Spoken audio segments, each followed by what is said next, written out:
Recording in progress. System. The symptoms will be analyzed daily with the threshold values defined by a group of medical doctors. These are the so if the symptoms goes below the threshold values, it will immediately inform to the relevant PHI of that patient, because when the patient is registered, he will be automatically from the system put into the right GN division, and each GN division is responsible for by a PHI. Here are the threshold values defined by the group of doctors: shortness of the breath, holding ability to below 15 seconds, and fever 39 centigrade or higher, dry cough continuous 3 days, walking distance without shortness of the breath. So then after 14 days, the patient will be automatically deactivated and add to the quarantine list. Here I will demonstrate the system mobile app. First of all, he has to register by giving the basic information, and after that he has to give the username and the password to enter the system, and then give the location of the address, because if the patient gets serious, this will use to get the right place, right location by the PHIs, and then it will give the information, and after login that he has to send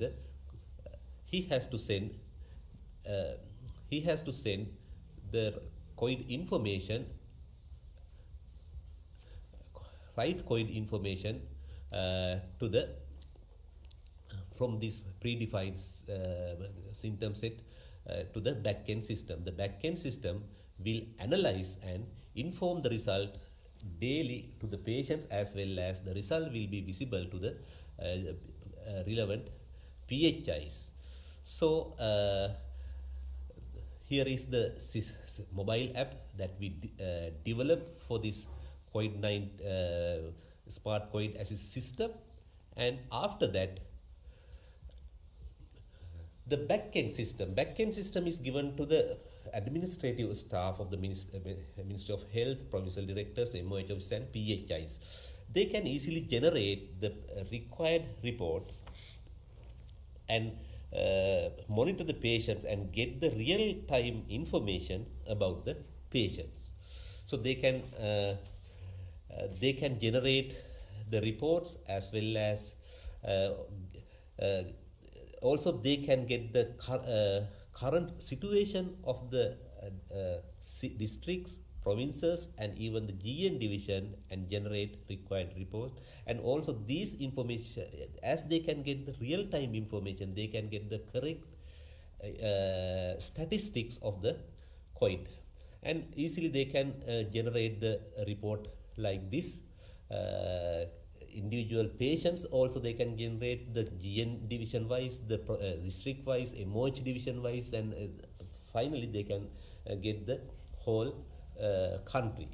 And having this information and generating the report, they can get the easily get the prompt prevention actions to control the COVID in Sri Lanka.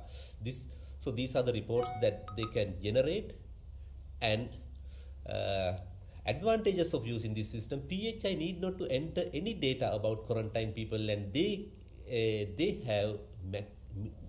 can minimize the workload, and also need not to have any new hardware for the system. And backend is a web-based system, and it has been developed to use any device such as smartphone, laptop, the desktop, and even in the mobile phone. Accuracy of the information given by the system is very high, and as a system provide the real-time information, and the system has less administrative works. These are the advantages of using the system. And thank you very much.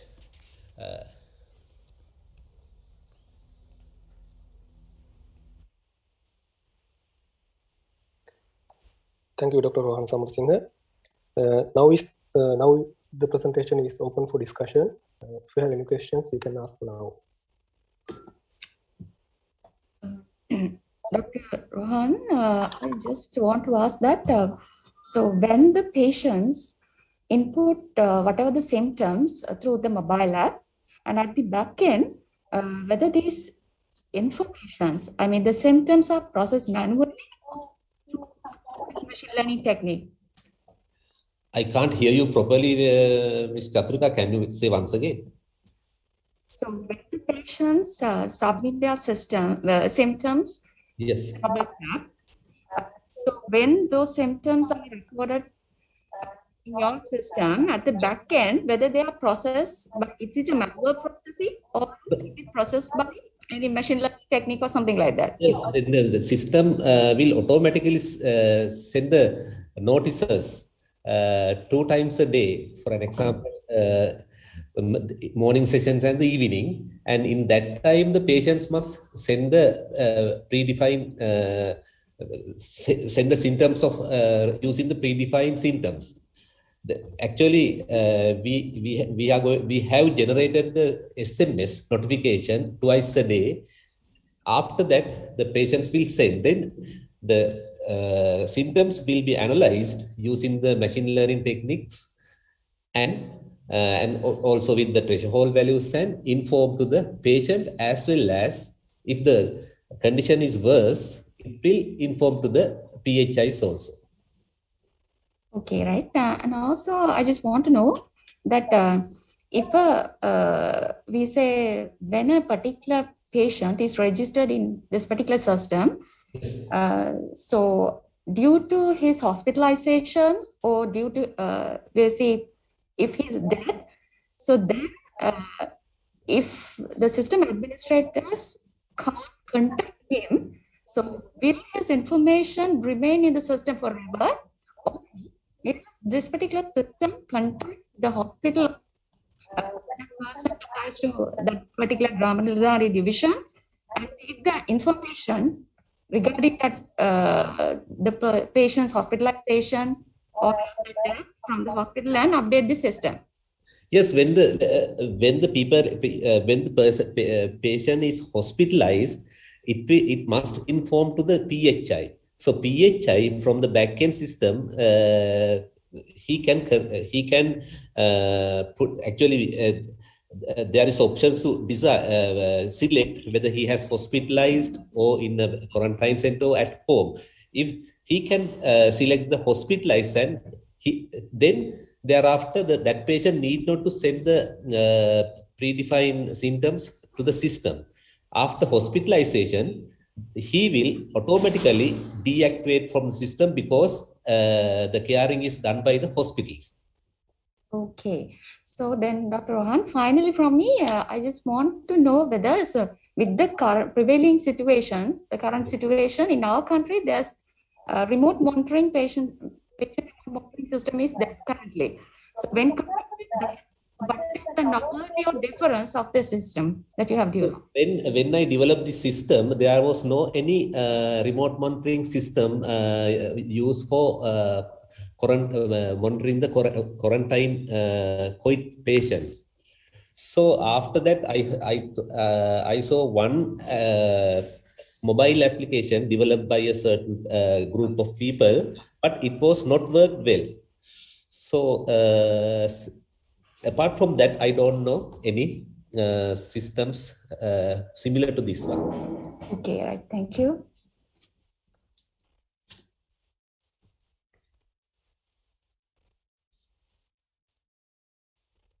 Thank you. So any other questions from the audience? Okay, Dr. Rohan, I have one question. This is not a technical question. Yes. So to implement this kind of app, you need to get the ethical clearance, right? So that's the problem we have, because we developed and we tested with the test data, and I tried my best to introduce the free of charge to the Ministry of Health, as well as the provincial officers and other things. So in this provincial officers informed me they have been informed by the ministry not to give any patient's data to the third party. So then I tried my best to introduce to the ministry use through the campus also, and but still I couldn't introduce to the ministry. But this is used.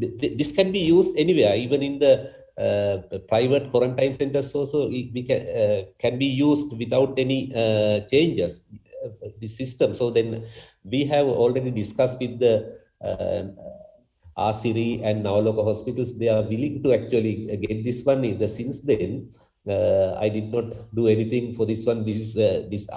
Finally, this would be a certain research. Okay, thank you, Dr. Rohan. This is the end of the presentation one. The next two presentation will be shared by Ms. Chaturika Silva. So over to you, Ms. Chaturika.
Okay, so we will move to the next presentation.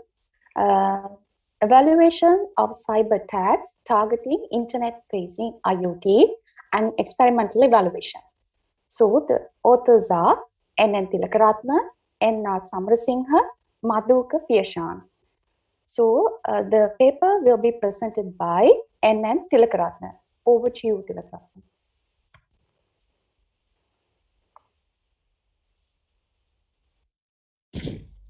So hello everyone, so I'm going to present you about the research that we have done about evaluating the cyber attacks targeting the internet based in IoT. So this is an experimental evaluation that we have done.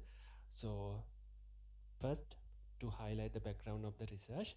So basically the IoT devices, though there's a IoT refers to billions of physical devices that is connected to internet. That it means every digital object that is that prevails are all around us, like our smart TVs, smart refrigerators, our very own mobile devices, laptop computers. They can be known as IoT devices, and everything that is connected to the internet for whatever the data communication between each other is known as IoT.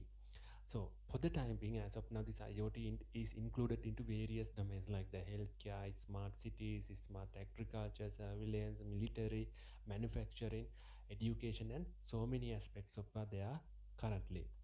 So in the recent times, there has been exponential growth of cyber attacks that target these pervasive IoT environments like the agriculture sector, like the smart city, healthcare, like like the like ransomware attacks, phishing attacks. So many attacks are there which can even lead to jeopardizing the lives of people that are involving with, that means the people who are eventually using it. Like if I give you example, if if it is if a particular patient in the hospital is wearing a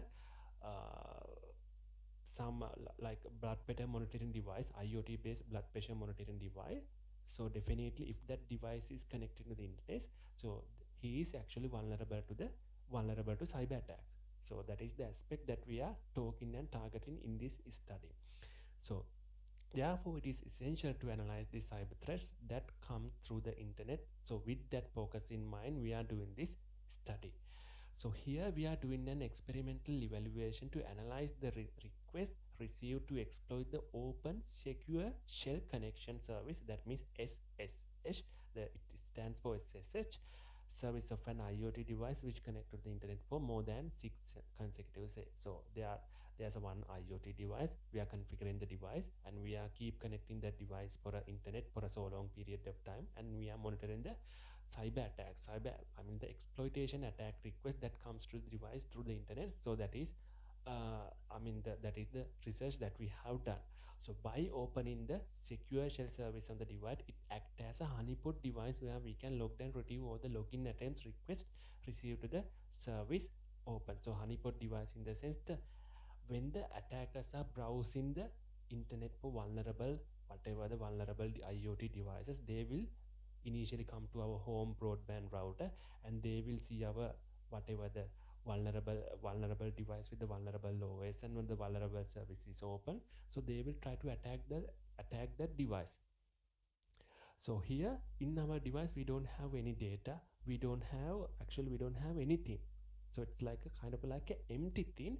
So it's like a we are configuring that device to lure the attackers. So we can get to know about the attacker well. We can find out the attack characteristics of the attacker, origins of the attack. Likewise, so many information can be retrieved by implementing this kind of honeypot device. So that is the exact idea and the fundamental theory behind this honeypot device. So after retrieving all the login requests that made through the open SSH connection, we then provide a comprehensive analysis along with our observations about the origin of the request and focus area with the focus area of the intruders. So the main objective of our research is to analyze the cyber attacks that target typical IoT objects in the pervasive IoT environment using a really simple cost-effective setup. So this is a really simple research and we are using a really simple configuration environment with the some like low budget devices. So and the second one is have an exact idea about what these intruders, cyber attackers are trying to do along with their origin source. That is a one significant aspect that we need to highlight in this study and suggest recommendations for mitigating these threats and focus on the future research. So these are the main objectives, key objectives of our research. So the methodology, that means the whatever the way, the exact way that we have configure all this environment is first for setting up the IoT honeypot device in an internet facing network, we have used a Raspberry Pi device. Then to make our Raspberry Pi module, the device as a honeypot devices in order to lure the cyber attackers and whatever the an open source SSH pluggable authentication module. It stands for PAM. So is set up on the device. That means it's some kind of software module that we can easily download from the GitHub. The it's a software repository that is available. We have downloaded that and we have installed that on the our our Raspberry Pi device. So basically, I think I haven't mentioned anything about the SSH. That means the secure shell is actually a protocol that is used to remotely exchange. It's a secure protocol that used to data communication between two computers or remotely log into the another computer from a remote area. That means this is a kind of a like a technique that is used by the system administrators in the IT organization in order to remote log into the device, in order to exchange the data between their computers to the other remote computer. They are using this SSH service. So after implementing the PAM module, so an open source portable open SSH is configured on the Raspberry Pi device, which is also an open source software package freely available on the GitHub. So we have downloaded that and we have implemented, install that in our device in order to make it as a honeypot devices. So that when the attackers see that device, they will try to log into the device. So this PAM module, it provides the whatever the login capabilities, and eventually they have it. The PAM module has a database, so the login request will be initial. It will be saved into this their default database. So upon completion of this all these configurations, all the login requests that may receive from the external parties, that from the cyber attackers, are configured to log into the database of this PAM module. So which it is actually in the Raspberry Pi devices, and so we after that we have get that data as a CSV file, and then we have imported that in the Microsoft SQL server, and afterwards with that we have analyzed the data. So this is so we have then retrieve all the results for our study to necessary for the evaluating the characteristics of the attackers. So this is the architecture, the overview of our setup. So this is the internet, and this is the home router, home broadband router. So the Raspberry Pi device that is connected to the home broadband router, and in the whatever the PAM module that is installed on the Raspberry Pi devices, it has the database. So the when the attackers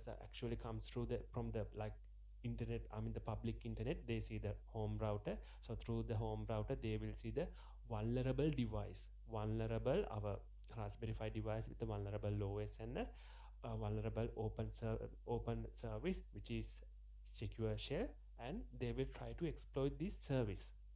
So when they are trying to exploit this service, all the requests that that come in from the external parties are logged into our database, and we are using this data to analyze the nature of the attacks and the attack and the attacker. So the results and the evaluation. So the secure shell service which is set up on the Raspberry Pi was running all the time and was the sole device on the internet. So we have kept that device online for 6 consecutive days. So the internet connection itself was a standard residential broadband ADSL service. So then we kept that device online for 6 days, and during the time we have witnessed total of, now we have already opened the whatever the SSH service for, and kept the connected the device for internet for 6 consecutive days. So the thing is, now the attackers can see the device through the internet. When they are browsing the Google, likewise that for when finding out the target. So during the time we have so when they are trying to exploit our service in the device, so their requests are logged into a separate database. So during the time we have witnessed a total of 100,000 and 5,764 login attempts. So that is a huge amount. So and we have noted the mass majority of requests came from major host. That means the sources. That means the exact origin source, which accounted for 90,175 requests on the board. So the percentage is 85%. So based on all this data, using the SQL Server database, we have analyzed the data, and so we have highlighted. We have, for the easiness, we have highlighted into this kind of chart, so you can see this is the origin source, that means the location. So these are the number of requests. So origin source, that means based on the IP range of the request that comes to the exploitation request that comes to our device. So we have actually denoted that as based on the IP range. We have attributed that to a particular country, though this is the China, United Arab Emirates, France, Russia, United States. So you can see the major number of cyber attacks that means the origin sources are actually occurring based on this country. Based on the country China. So most of the hotsware, that means the most of the attackers were attempting to exploit the credentials, and they were carrying out a dictionary attack on the root user. That means, so it's the same as we are looking into something, maybe like our Gmail account, maybe and our like the online banking account. So we have our username and password. So the same way that open SSH, we have open SSH connection, and it has a login. So the attackers, when the cyber criminals, they see there's a vulnerable service is open, and they will try to guess the username and password. So these hosts are known as whatever the cyber attackers, and they were carrying out a dictionary attack. So they have a set of words, like a dictionary of words.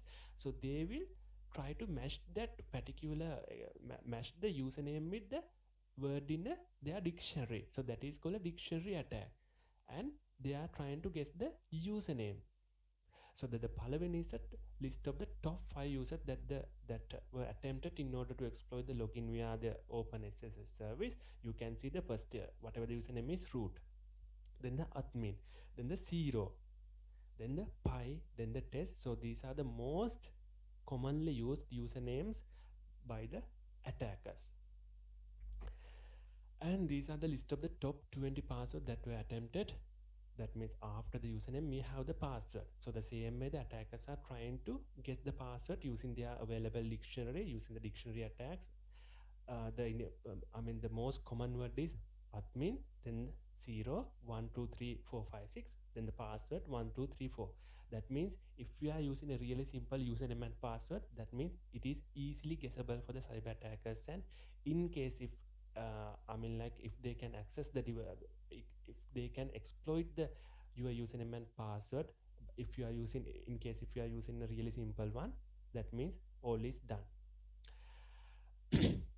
So the recommendations and conclusions, now we have already highlighted the origin source and the most commonly used username and password that the attackers are trying to exploit in the SSH vulnerable SSH login.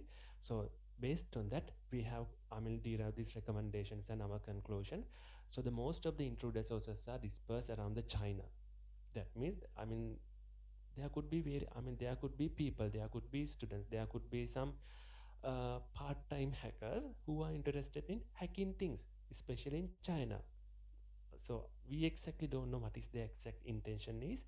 So they are doing it for some their education work, maybe for having fun. We exactly don't know. But based on our results, so most of the attackers are located in the China, which accounts for more than 85% of the exploitation attacks, which we can clearly say most of the attackers are located in the China. We can clearly say that. So followed by the China, we have the UAE, France, Russia, US in the top list, which these malicious hosts are actually based on. So the thing is, the number of requests received to our honeypot, that means our Raspberry Pi device, were negligible from these sources as opposed to the amount of requests that is received from this China. So that is a one significant thing that we have noted through our research. So based on the most of the dictionary attack that is performed, it is evident that most of the attackers are trying to exploit the default username and password. That means the factory repeated username and password. If I give you example, the default username and password for Kali Linux distribution, that means it is an operating system. So it has some like every Linux based operating system, they have some default username and password. Not every, like in case of Kali Linux, they have a root and toe. Root is the username and the password is the toe. For some other distribution, if it is admin for both username and password. So the thing is, attackers are actually they are really keen on exploiting this factory repeated or default username and password. If I give you a more familiar example, let's say your home broadband router. So you might be not aware about that, but it has a username and password too. When it's come to then, most of the time the username and password, if it's normal SLT router, dialog router, the password would be admin, then admin and 123, maybe like 123456. Likewise, that it's a really simple password. Even sometimes for the easiness, and maybe you might be really lazy when you are using social media, or when you are using some accounts, the website which require you to create accounts, you might be using really simple username and password. That means it is easily guessable for the cyber attackers, and in case uh, if they were successful, that means your old data is gone and your privacy is lost. So you have to be vigilant about all these things. So these are some of the examples. Username and password, commonly used username and password that I highlighted: admin password, admin12345, then guest password, guest 12345. Likewise, that so these are the really simple examples that anyone can understand. So the conclusion is, all these external attacks that target these IoT devices are trying to find simple vulnerability from the end users. That means from our perspective. So if we are using a faculty Wi-Fi, and if faculty Wi-Fi has a password like the username is student, then the password is 12345. That means anyone can easily access. Anyone can perform like a wireless network attack can. So they can easily, like access to our whatever the wireless network that is possible. There's so much possibility in there. So keep opening the device. The when you are when you are working with the device, you are keep opening the device for the open internet. It is not a very good option. So you have to be very vigilant when you are connecting your device to the internet. So what happen is internet is a possible. It's the most possible way where the cyber attackers can see your device, and if there's some vulnerable service is open, in case if your device always is vulnerable, they can easily exploit your device that are applicable to all the IoT devices. That means all the devices that is connected to internet. Use a reliable. So what you can do is use a reliable antivirus in your personal computer or smart mobile devices, though they are blocking some ports, available ports, blocking some services. So it would hinder the path of attackers towards infecting your whatever the IoT devices.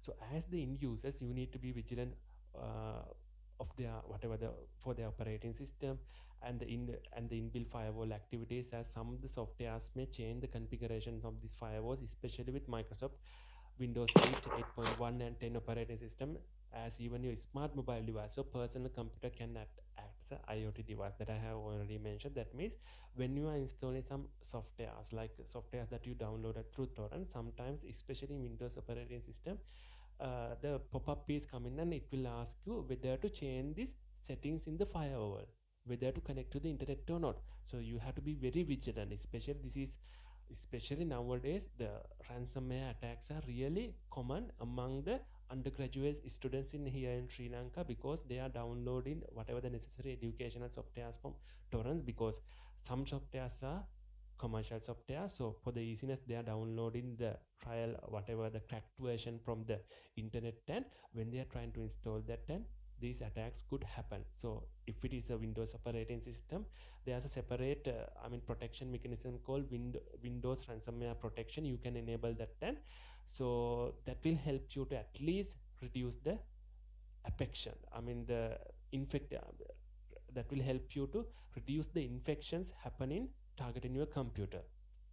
So IoT devices such as smart TV, webcam, surveillance cameras, and routers, it is more advisable to change the factory repeaters default username and password, as it would make the super easy for attackers to intrude into the system. So it's always advisable to change this default factory repeated username and password that is come with whatever the smart refrigerator, smart TVs, our CCTV cameras. Otherwise, the attackers can really easily access the devices. So whenever you are connecting with the internet, it is advisable to think that you are the one step close toward the getting hacked. So you have to be really vigilant about your online privacy. That is a must in this, I mean, whatever the 21st century, because everything is connected to the internet and people always are relying on the internet to do their day-to-day work, and you have to be very vigilant about all these things. That's the end of our presentation, and thank you very much.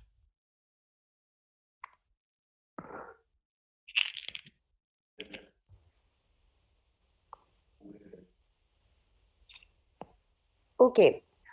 Thank you very much, Mr. Naud. So now the presentation is open for questions. Any questions from the audience? Oh.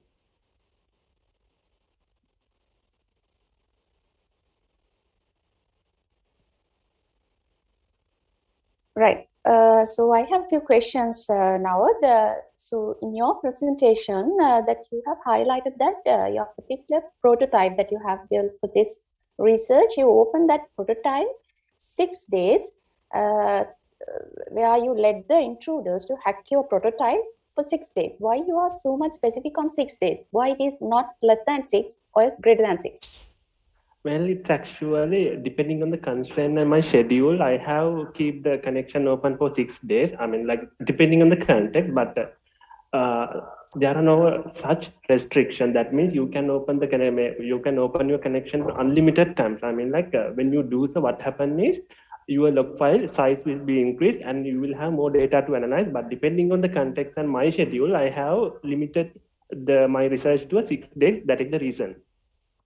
Okay, and also, so you said that we can take the information, or else we can get the information of the hackers or as the intruders of our prototype, where they are got saved in the PAM installed on in the Raspberry Pi.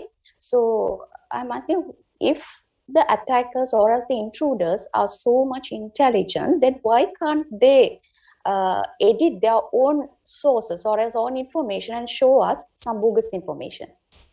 Yeah, the thing is, most of the time, these attackers are known as script kiddies who are trying to exploit the vulnerable IoT devices which is connected to the internet by easily browsing through the Google. Maybe like they might be using technique called Google Docs. That means using a simple statement that you type in the Google, you can easily find the vulnerable IoT devices and they can use, and without having any thorough knowledge and without the process of some automated tools which are in the some operating system like Kali Linux, they can easily hack into this system without possessing a much thorough knowledge.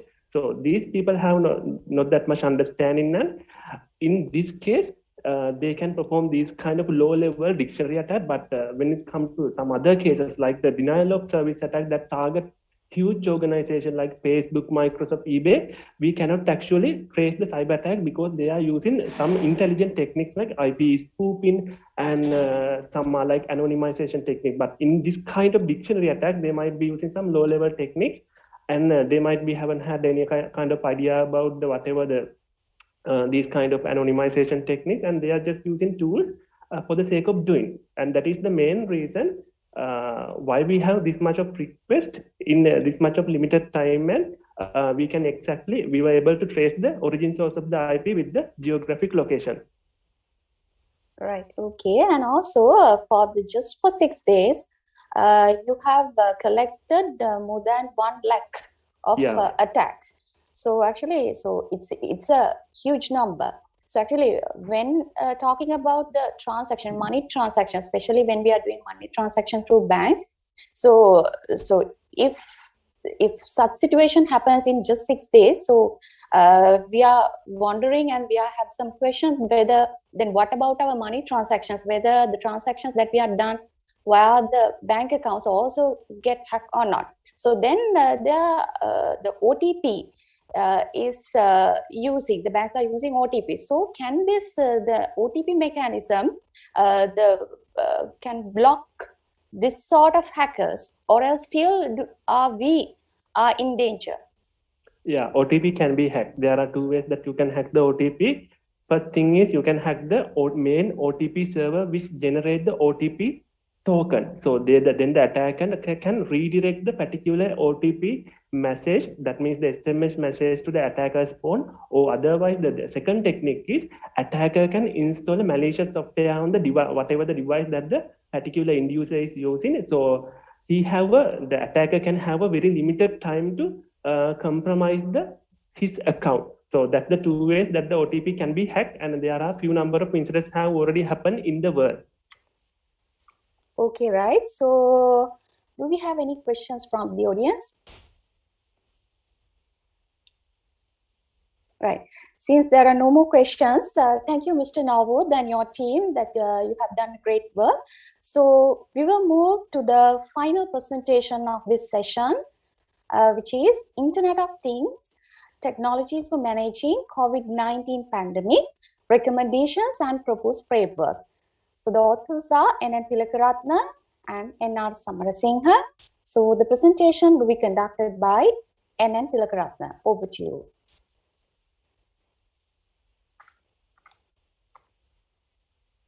So hello everyone, I'm going to present you about the research review that we have done about Internet of Things, that means IoT technologies for managing COVID-19 pandemic, recommendations and proposed framework.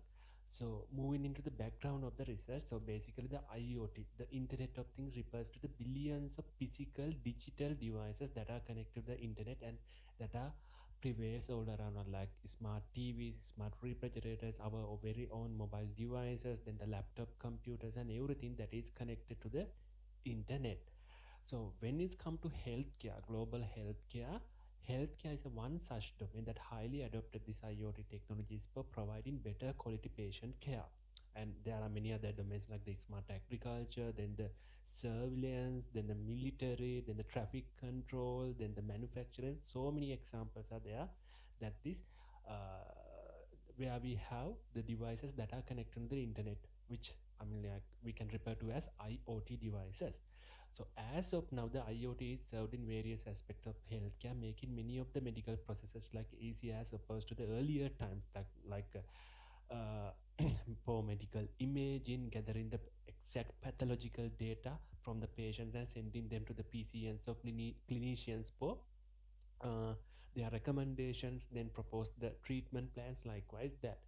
So one of the most important aspect that this IoT can be used is managing various aspects of healthcare during the global pandemics. At the pandemics situations can bring immense strain on the medical resources during the pandemic time.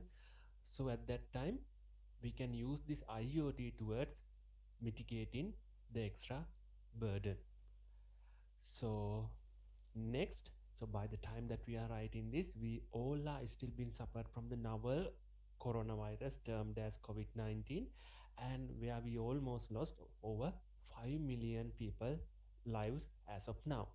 So on the other hand, in this 21st century, the fate of the humanity is actually depend on the evolution and the development of the novel technologies like the IoT, cloud computing, fog computing, edge computing, and there are so many technologies are there where we can use to mitigate the where you can use to mitigate the burden of our lives, where it will provide convenience and it will offer many benefits to our day-to-day lives. So IoT is the major key area that we can attribute it into this aspect. So for the time being in the healthcare, these are the key application areas that the IoT is currently being used.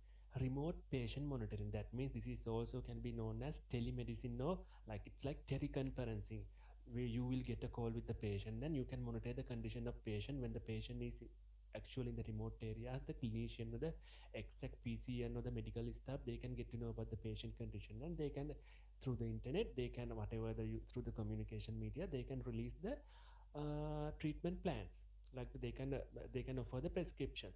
And the medical management, that means during the pandemic or whatever the situation, the whatever the resource management in the hospital can be done using this IoT, like the hospital bed management, like the medical data management using electronic healthcare data capture system likewise that, and ensure the compliance with quarantine. So this is actually one aspect that is more relevant to the whatever the during the pandemic time, ensure the compliance with the quarantine, whether the people are actually compliancing with the quarantine rules and regulations. So we can use the unmanned aerial vehicles like drones to monitor the behavior of the patients. Likewise that there are so many aspects of there, so I'm not going to explain all these things as of now because I have highlighted them on my abstract.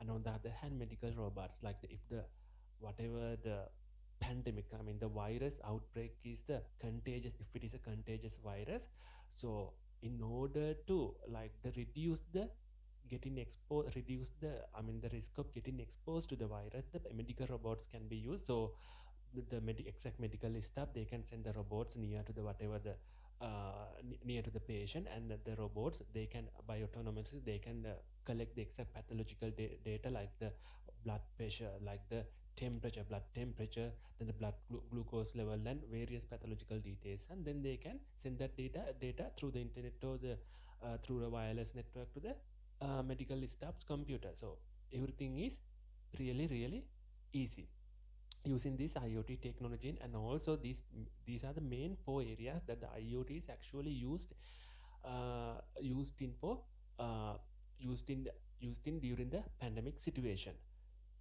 So the main objective of this research is to review the prominent IoT applications used to curb the COVID-19 pandemic, identify the main challenges and issues arising with the incorporation of IoT technologies to tackle the COVID-19 pandemic. So actually we have highlighted, now I have highlighted four key areas based on the review that we have done, and based on that propose a generic conceptual framework that provides the generic integration of IoT technologies which eventually can be adopted by the relevant stakeholders, or the relevant stakeholders in the sense like the World Health Organization WHO, or the respective individual nations, like if it is Sri Lanka we have the Ministry of Health. So they can use these all the things to manage the COVID-19 pandemic to an acceptable level, which eventually result in eradicating the virus, that means the pandemic, entirely from the world after some period of time. Right, that is the main objective. This is the main objective of our research. So talking about the methodology, so this is actually kind of like a review-based review research. So we have initially done a keyword search. So the two sets of keywords were used, selected to search the available latest articles where the IoT technology adaptation took place to curb the spread of the pathogen. So we have initially, we get the two set of keywords and we search that we search in the major databases like Web of Science, Scopus, PubMed, PubMed, likewise that. So the keywords were derived considering the latest trends and the hypes. So the first set of keywords were coronavirus, so COVID-19 and IoT. Then the second set of keywords were coronavirus, so COVID-19 and IoT and adoption or adaption, right?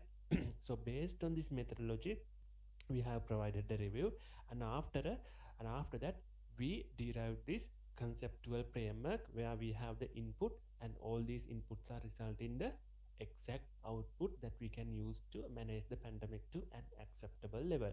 So there are three places in our conceptual frameworks. First sorry, first, I will highlight the base one. So the base one represent the input of the framework, which comprise the COVID-19 contaminant factors with IoT relevant IoT technologies. And also there are stakeholder responsibilities are presented which act as the input for our framework. So when talking about the contaminant factors, understanding the transmissibility and the risk population, that is a one factor, and identify the and characterizing the outbreak using various like artificial intelligence technologies like the data modeling technologies. We can identify the uh, identify the like the severity of the virus outbreak. Likewise that this is a one factor, that contaminant factor. Then the epidemiological modeling to suggest the effective prevention and the control measures, that is another factor. And when it's come to the stakeholder responsibility, that act as the main input for our framework, uh, like they are like when it's come to their main responsibility, proper education and training, right, to the relevant staff, and the healthcare management during the pandemic time using various like information systems, likewise that. And the continuous healthcare research, that means the research have to be carried out through this all the period to, in order to find out new drugs, maybe like find new vaccines, likewise that. And the health data management, when it's come to the pandemic time, definitely there will be lot of patients. So the pathological data, that means pathological data eventually will be recorded into the medical information system, and there would be so much of data, like the petabytes of data are there. So data manage need to be managed effectively, like data need to be protected from the cyber attacks, data need to be protected from the natural threats like the floods, like tsunami, likewise that. So many things to consider, they are to concern, and that is the responsibility of the stakeholders, and which act as the input for our framework. So when it's come to the phase 2, this include major IoT applications which could be used to contain the COVID-19 pandemic implementation of this. And the implement on the other hand, the implementation of these technologies may initiate various issues and challenges which are also represented in the second phase. Like these are the inputs. So then that is the second place. We have the example IoT applications, like main application areas of IoT for COVID-19, like the internet connector hospital, we can refer to it as smart hospital, like the automated diagnosis and treatment, like the artificial intelligence based like while adapting the artificial intelligence methodologies. Then the telehealth, like the remote patient monitoring. Then the rapid COVID-19 testing facilities, like real-time information. So much of applications are there So I'm not going to highlight all these things. And while using these technologies, there might be some implications are there, I mean the repercussions. So like major issues and challenges include, like, definitely a cost is a one issue, and the infrastructure and the construction. So we need to have a high capital, and cybersecurity and privacy, because when it's come to the patient data, the relevant stakeholders, it is a must to protect the privacy of this patient data, because like it's like a huge responsibility of the relevant stakeholder, because that if the data is leaked, the even the patient's life would be jeopardized if the data is leaked, right? All these concerns need to be addressed during this phase. So these are the, I mean, these are the attributes that is included in the phase 2. That are the main applications areas, and we need to focus on the implications of implementing this technology, so that had to be addressed. And if that is done, the phase 3, we have the exact output. So the successful implementation of these technologies by concerning this the inputs, all these inputs, and the example applications, if we are if we are doing it correctly, successful implementation of these technologies by the relevant stakeholders can promote an improvement in the efficacy of the healthcare providers by a reduction on the imposed workload. That means uh, if we are correctly, I mean, like implementing all these technologies like the medical information system, IoT based healthcare, remote monitoring systems, like IoT based whatever the unmanned aerial vehicles for, like monitoring the compliance with the quarantine. If we are doing it correctly, we can have this output. So this is the exact output that we are talking about, and this is the phase 3. So this will result in reduce the mistakes that is happening during the patient care, and improve the diagnosis, like the medical imaging, we can easily identify whether the patient is, like the, if we are to diagnose the patient x-ray, we can easily identify whether the patient is infected with the virus or not, by considering the damage happened to the uh, lungs of the patient by viewing the medical image, like the improved performance. Definitely when we are automating things with the IoT, so that will help to improve the whatever the performance of the patient care, and the effective management, enhanced treatment process, and the lesser cost. When it's come to this IoT, the thing is, even though the initial capital cost is high, when we are implementing that, we can adopt various technologies, and the devices are really simple and they are low cost. So that will be another advantage, and these are the main output that the relevant stakeholder, that means the World Health Organization, individual nations can have. So finally the conclusion. So what we have noted through our review is, and based on the derivation of our framework also, so adoption of this IoT in underdeveloped and developing countries toward the pandemic management is really less as opposed to the developed nation, because they have a less capital to invest in this infrastructure and in all these whatever the facilities. So while there have been implementations of IoT in most of the countries, early detection and tracing and tracking and incorporation of more IoT based technologies in more sectors is suspect to the yield better result. That is the one thing that we have noted. And reports attempting to curb the spread of COVID-19 infection using IoT technologies are on the rise, with the reports of promising results. So what we have also noted, because there are so many studies have done targeting this exact subject during the time period of 2020 to 2021, and also the publishers are actually, they are very keen, and they are very keen on publishing these kind of articles and research papers, because of the latest trends and the hype.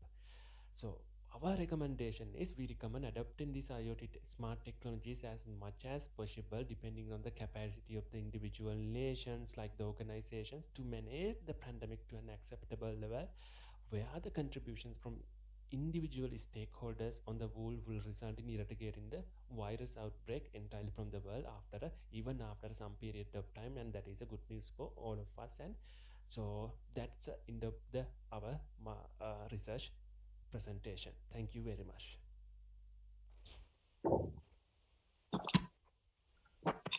Okay, thank you, Mr. Naod. Now the presentation is open for questions.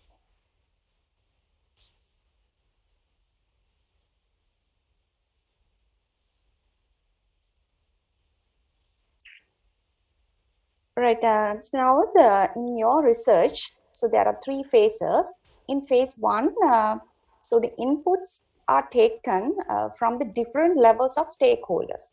So under the stakeholders, you're mentioning about the WHO and government medical organizations and all that. So normally, so WHO and the so-called government medical organizations, so those are like they are in the top in the hierarchy. So why? So it's like they are like policymakers. So why you have so much stress on those rather than not about the patients, the doctors, and the PHIs? So why mostly stress on the policymakers? The main reason is eventually they are the key stakeholders rather than individual end users. That means on the other way around, the patients are the actual end users. Patients, medical doctors, they are the kind of victims in this case. So the main responsibility lies within the individual nations and the like the main organization like WHO. So WHO. So that is the main reason why we have stated that this should be the responsibility of these key policy makers. Okay, and also in your input model, you are talking about 2 stages or else 2 factor gathering. One is contaminant factors, which is like searching the background of the application, and the other one is stakeholder responsibilities. So in the stakeholder responsibilities, you are talking about the data management. And so after that phase, we are coming to the applications or the second phase. So prior to coming to the second phase, why we are talking about the data management in the input model? So the main reason is I have separated the model into 3 aspects, and I have highlighted my intention was to highlight the main foundation in the first phase. Then in the second phase, highlight the whatever the application areas, that means as the input, highlight the application areas that we can adapt to manage this COVID-19 pandemic. That means the actual implementation. But what you are saying, Dr. Chaturika, is that is totally correct. So the thing is, we can totally integrate these 2 phases into one phase. But for improving the clarity of our conceptual framework, I have separated it as 2. So that is the main reason. Right. Okay. Finally, from me, Mr. So in your framework, there are 3 phases. So, and also you're talking about several IoT applications. So how to generalize these 3 phases in all the applications, or is it a strict, or according to the application, we can go for any number of phases? Or how about that? That means, so in your framework, only 3 phases. Yes. So depending on the application, can these 3 phases vary, or it should be stricken to 3? So this is actually kind of like a generalized model. That means there could be many number of applications, but since this is kind of like a general framework that the relevant policymakers and the stakeholders can utilize to manage the pandemic. So I think it's better if we have these 3 phases as it is. Okay, right. So any questions from the audience? Right. Since no more questions, thank you, Mr. Nawad and your team. So it's a great work, and wish you all the success. And so with the end of that presentation, this marks the end of this session. And also this ICT technical session is the final of all the technical sessions conducted in today's research symposium. So all of the presenters have presented well, and also they have done a great work, and I wish all of them success to have and in their future endeavors also. So finally, thank you very much.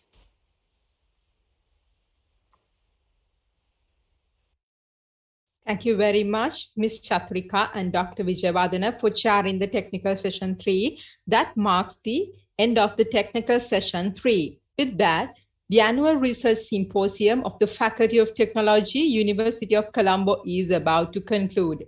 Thank you very much for all the presenters today. Your research work added glamour to the symposium. Now, the proceedings of the 5th Annual Research Symposium of the Faculty of Technology, University of Colombo is officially concluded. Thank you very much indeed for your presence and your valuable contribution. I hope you have spent a productive time with us. Have a pleasant day.